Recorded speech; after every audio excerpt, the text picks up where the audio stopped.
வாழ்க வளமுடன். பேராசிரியர் டாக்டர் துரை லோகநாதனின் வினாவிடை தத்துவ சிறுகதைகளாம் அமுதச்சுடர் சேனலின் சார்பான வணக்கங்கள். என் கதைக்கரு வெளிவர ஊடகமாய் திகழும் யூடியூப் நிறுவனத்தார்க்கும் நாளுக்கு நாள் அமோக ஆதரவு தந்து என் கதைகள் எழுத ஊக்குவிக்கும் நண்பர்களுக்கும் ரசிக பெருமக்களுக்கும் என் மனமார்ந்த நன்றிகள்.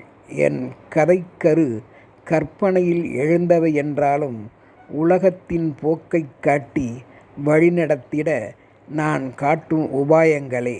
வாருங்கள், இன்றைய சிறுகதையாம் நல்லவர்கள் வாழ்விலும் கூட என்னும் சிந்தனைக்குரிய கருவை நோக்குவோம். ஒரு குடும்பத்தில் யதார்த்தவாதி ஒருவன் வாழ்ந்து வந்தான். அவன் பெயர்தான் பொன்னுரங்கம். சூதுவாது அறியாதவன், நடப்பதெல்லாம் அவன் செயலே என்று தன் மனைவி கற்பகத்துடன் தன் பிள்ளைகளின் பேரன்பினால் பெரிய எதிர்பார்ப்பாம் யாவரும் விரும்பும் நம்பிக்கை உடையவனாக வாழ்ந்து வரும் வேளையில் சோதனை ஏற்பட்டது என்றே சொல்ல வேண்டும்.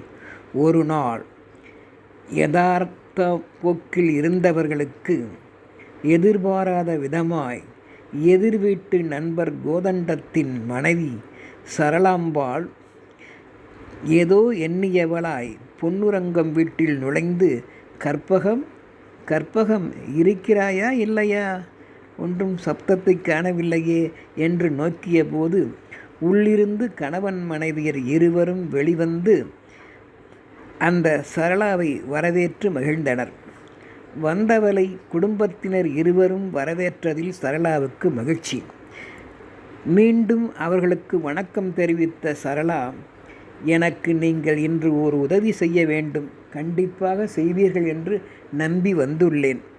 என்ன சொல்லுங்க, என்ன தயக்கம் என்றவுடன், நான் எனது வேலையின் பொருட்டு பள்ளிக்கு செல்கிறேன். மேலும் வந்து என்னிடம் ரூபாய் 25,000 பணம் இதோ பாருங்கள், இந்த கைப்பையில் வைத்து உள்ளேன். எனக்கு தேவைப்படும் பொழுது இந்த கைப்பையை நான் மீண்டும் வாங்கிக் கொள்கிறேன் என்று கற்பகத்தை நோக்கினாள். யாது செய்வது அறியாமல் இருவரும் திகைத்த நிலையில் பொன்னுரங்கத்தை உள்ளே அழைத்துச் சென்ற கற்பகம், என்ன செய்வதுங்க என்று கேட்க, உதவிதான் செய்ய வேண்டும், வேறென்ன செய்ய முடியும்? கற்பகம், அதில் என்ன தவறு உள்ளது? நம்மீது மிகுந்த நம்பிக்கை அவளுக்கு. காரணம், அவள் கணவன் மிகுந்த செலவாளி. அவனுக்கு தெரிந்தால் இப்பணமும் பறிபோகிவிடும். இவரிடம் மிகுதியாக பணம் இருப்பது தெரிந்தால் அதையும் வாங்கி ஊதாரித்தனமாக செலவும் செய்துவிடுவான் என்பது ஊரார்க்கே தெரியும். இது அப்படிப்பட்ட எண்ணமாக கூட சரளாவுக்கு இருக்கலாம். அவள் எப்படி வெளிச்சொல்வாள் என்றவனை, அதெல்லாம் சரிங்க, பணம் சம்பந்தப்பட்டது, அதனால் யோசிக்கின்றேன் என்றால் கற்பகம் நிதானம் தவறாமல். எல்லாம் அவன் செயல் கற்பகம். நாம் நல்லதையே எண்ணி நல்லதையே செய்வோம், சொல்வோம், செய்வோம் என்று முடிவெடுத்து அதை வாங்கி பீரோவில் வைத்து பூட்டி சரளாவை வழி அனுப்பி வைத்தனர். அவளும் நன்றி கூறி புறப்பட்டு விட்டாள். பல நாட்கள் கடந்த நிலையில் வெளியூரில் வாழ்ந்த தன் பையன் காளிதாஸ் சரளா வீட்டிற்கு சென்றிருந்தான்.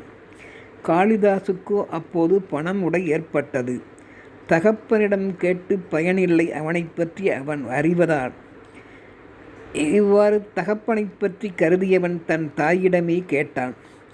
செய்வது அறியாது விழித்தவள், தற்போது கையில் தன்னிடம் பணமில்லையே, எதிர் வீட்டில் அல்லவா கொடுத்து வைத்துள்ளோம் என்று எண்ணியவள் தன்னை சரி செய்து கொண்டு அவனுக்கும் தெரியாமல் ஓர் மடல் எழுதி, இதை நம் வீட்டின் எதிரில் உள்ள பொன்னுரங்கம் சாரிடம் கொடு.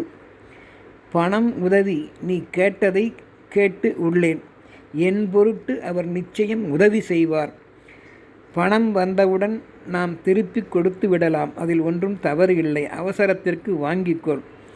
அந்த மடலை பிரித்து பார்க்க முடியாதவாறு ஒட்டி கொடுத்து காளிதாஸ் வழியே கற்பகம் வீட்டிற்கு அனுப்பினாள். அங்கே பொன்னுரங்கமும் அந்த மடலை வாங்கி தன் மனைவி கற்பகத்துடன் தனியே வாசித்தார். அதில், சார் வணக்கம், என் பையனுக்கு அவசர தேவை போலும் என்று வீட்டுக்கு வந்துள்ளான். நான் முன்பு உங்களிடம் கொடுத்து வந்ததில் ஒரு 10,000 மட்டும் எடுத்து அவரிடம் கொடுத்து அனுப்புங்கள் என்று எழுதியிருந்தாள். இப்பொழுது நாம் என்ன செய்வது என்று யோசித்தனர். நமக்கென்ன, அதிலிருந்து எடுத்து கொடுக்க வேண்டியதுதான் நம் கடமை. சரி என்றவர் அந்த பையிலிருந்து 10,000 கட்டு ஒன்றை எடுத்து அவனிடம் கொடுத்து அனுப்பினார். அந்த பையில் எவ்வளவு மீதம் உள்ளது என்பதை கூட பார்த்திடாமல் பீரோவில் மீண்டும் வைத்து பூட்டிவிட்டனர் தம்பதியினர்.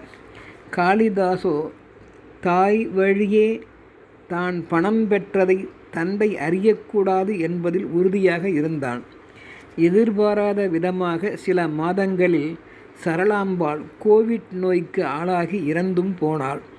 இறக்கும் தருவாயில் தன் மகனிடம் உண்மையை சொல்லி பொன்னுரங்கத்திடம் கொடுத்த மீதி பணம் 15,000 வாங்கிக்கொள் என்று காதருகில் அவரிடம் சொல்லிவிட்டு இறந்தாள். நடந்ததையெல்லாம் எதையும் விடாமல் பொன்னுரங்கம் சாரிடம் கூற, சரளம்பாளின் துயரச் செய்தி நெஞ்சை பிளக்கச் செய்ததுடன் எதிர்வீடு என்பதால் மிகவும் வேதனையும் பட்டாள். காரியம் நடைபெறும்போது அவள் கொடுத்த அந்த பணப்பையை சிறிதும் பிரித்து பார்க்காமல் மீதமுள்ள பணத்துடன் அப்படியே காளிதாசிடம் கொடுத்து விட்டார், நம்பிக்கை கெடாமல் இருப்பதற்காக. ஒரு சில மாதங்கள் கடந்தபோது ஏதோ எதிர்பாராத செலவிற்கு பணம் தேவைப்பட தன் தாய் சரளம்பாள் கொடுத்திருந்த அந்த பையினை அப்பொழுது பிரித்து பார்த்தபோது அதில் ரூபாய் 5,000 மட்டுமே அதில் இருக்க கண்டு திடுக்கிட்டான் காளிதாஸ். நான் வாங்கியதோ 10,000, ஆக மீதம் 15,000 தானே இருந்திருக்க வேண்டும். மீதம் 10,000 என்னவாயிற்று? 5,000 மட்டும்தானே உள்ளது. அம்மா அவரிடம் ரூபாய் 25,000 கொடுத்து உள்ளதாக சொன்னார்களே, அப்போ மீதம் எங்கே போயிற்று என்று ஏங்கியவனாய் பொன்னுரங்கம் சார் வீட்டிற்கு சென்று மீதம் 10,000 அதில் இல்லையே என்றான் தயக்கத்துடன். திகைத்து போன பொன்னுரங்கம் தலையில் இடி விழுந்தது போல் இருக்க, வாங்கும்போதே என் மனைவி ஒரு வார்த்தை சொன்னாலே, அவள் சொன்னது ஒரு வார்த்தையாக இருந்தாலும் திருவாசகம் போல் அல்லவா இருந்தது. பணம் விஷயமாயிற்றே என்று அதட்டினாலே, கண்டித்தாலே, அவளது இப்போதைக்கு அப்போதே எச்சரித்து சொன்ன வார்த்தையை புத்தியில்லாமல் நானும் உணர மறந்துவிட்டேனே கடவுளே, இது என்ன சோதனை? நல்லவர்களுக்கு கூட வாழ்வில் ஏற்படுகின்ற சோதனையா, அல்லது எங்களை திருத்துவதற்காக நீ காட்டுகின்ற திருவிளையாடலா என்றும் எண்ணியவர், மேலும் சரளா ரூபாய் 25,000 பணம் உள்ளது என்று சொன்னவுடன் அவள் முன்பாகவே அதை எண்ணியும் பார்த்திடாமல் போய்விட்டேனே. சரி போகட்டும், ரூபாய் 10,000 எடுக்கும் பொழுதாவது சரியாக கவனித்தும் இருக்கலாம். அதுவும் செய்யவில்லை. என்ன செய்வது? எப்படி இந்த தவறு நேர்ந்தது என்று கற்பகத்தை நோக்க, நல்லது செய்ய போய் எப்படி ஆயிற்று பார்த்தீர்களா? அதற்காகத்தான் அப்போதே நான் சொன்னேன், கேட்டீர்களா? நடப்பது எல்லாம் நன்மைக்கே என்றும் உறுதியாய் நம்பினீர்களே, நானும் நம்பிவிட்டேனே. சரி இருக்கட்டும் தம்பி, நாங்கள் எதுவும் அதில் எடுக்கவில்லையப்பா. பணப்பையை பிரித்து கூட பார்க்கவில்லையப்பா.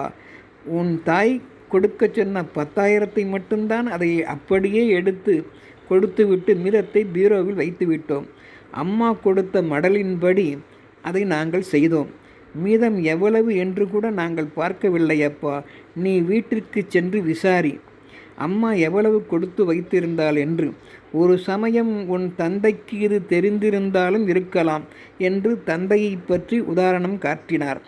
மனைவி செயல் பற்றி அறியாதவர் யாவரும் உலகில் இருக்க முடியாது. அப்படியே ஒன்றும் துப்பு உனக்கு புலப்படவில்லை என்றால் நீ வருந்தவே வேண்டாம் தம்பி. உண்மை அவரவர்கள் மனசாட்சிக்கு புரிய வரும் என்று அவன் தந்தை நினைத்து சொன்னார். ஒரு நாள் இல்லை என்றாலும் அடுத்தடுத்த நாட்களிலாவது தம் செயலுக்கு தவறு செய்தவர்கள் வருந்தியே ஆக வேண்டும். அப்படி எடுத்தவர்களும் சொல்லாது மௌனமாய் உங்கள் வீட்டில் கூட இருந்தால் தயவு செய்து என்னிடம் மீண்டும் வா. 10,000 என் பணத்தில் என் தங்கையாக நினைக்கும் உன் தாய் சரளாவிற்கு நான் கொடுத்ததாக எண்ணி உன்னிடம் கொடுத்து விடுகிறேன். எங்களுக்கும் பழி வரக்கூடாது. பணம் நாங்கள் தருகிறோம் என்பதால் பழிக்காரர்கள் நாங்களே என்ற முடிவுக்கும் வந்துவிடாதே. சரளாவும் சரியாக எண்ணி பார்க்காமல் எங்களிடம் கொடுத்தும் இருக்கலாம். எதற்கும் நீ சென்று உங்கள் வீட்டில் நடந்ததை, நீ வாங்கியதை, அம்மா மடல் கொடுத்து அனுப்பியதை ஒன்றும் விடாமல் உன் தகப்பனாரிடம் கூறிடு என்றார். அவர்கள் கூறியபடியே தந்தையிடம் யாவும் கூறினான். அப்பொழுதுதான் புரிந்தது அவர் தந்தைக்கு. ஒரு நாள் இரவில் நான் சரளாவின் பையில் எடுத்தது 10,000 தான். அந்த பையைத்தான் சரளா நான் பார்த்துவிடக்கூடாது என்பதற்காக திறந்து கூட பார்க்காமல் அதில் 25,000 உள்ளது என்று கருதி எதிர் வீட்டில் கொடுத்துள்ளாள் போலும் என்பதை உணர்ந்து கொண்டாலும் சரளாவின் கணவருக்கு அதை நினைத்து திருடனுக்கு தேள் கொட்டியது போல் ஆயிற்று. தாம் எடுத்ததை சொல்லிட மனமும் வரவில்லை. அப்படிப்பட்ட உத்தமனார்.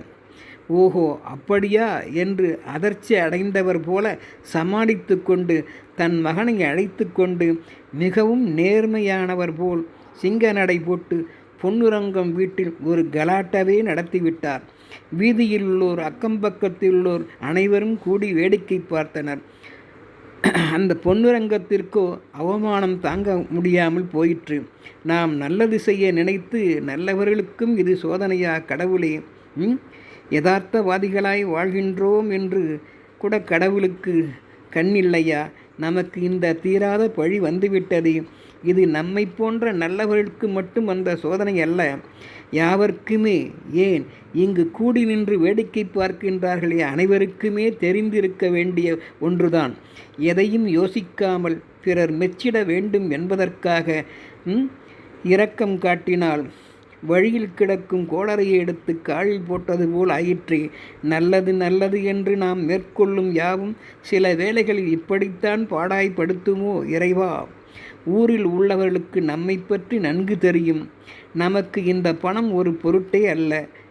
ஆனாலும் பழி வரக்கூடாது என்பதற்காகவே 10,000 எடுத்தவர் அதை கொடுத்து நீங்கள் முதலில் இடத்தை காலி செய்யுங்கள் என்று அவர்கள் நின்ற இடத்தை கூட கழுவி சுத்தமாக்கி விரட்டிவிட்டார். ஐயோ என்று இறங்கினால் 6 மாசத்து பாவம் கையோட வரும் என்பதை நினைத்து வாழ்க்கையில் எல்லா நேரத்திலும் எவருக்கும் எச்சரிக்கை வேண்டும் என்ற தனது தாய் தந்தையரின் கொள்கையை முழு மனதுடன் ஏற்று வாழ்ந்தனர். நல்லவர் வாழ்விலும் சோதனை ஏற்படத்தான் செய்யும் என்பதை அறிந்தே வாழ்வோம். சரளாவின் கணவனும் ஒரு நாள் எதிர்பாராத விதமாக அகால மரணமடைந்தான். துடிதுடித்து இறந்தான். அவனை தெய்வம் நின்று கொன்றதோ சிந்திக்க வேண்டியுள்ளது. எனவே பிறர் பணத்தை அபகரிப்பதும் பிறர் மனதை புண்படச் செய்வதும் வாழ்க்கையின் நோக்கமாக இருக்கக்கூடாது. எல்லோரையும் வாழ்வித்து வாழ்வதே வாழ்க்கை. நல்லவர்கள் வாழ்வில் சோதனை வரலாம். சோதனை வந்தாலும் மனம் தளராமல் சோதனையை சாதனையாக்கி வாழுங்கள் நல்லவர்களே. வணக்கம்.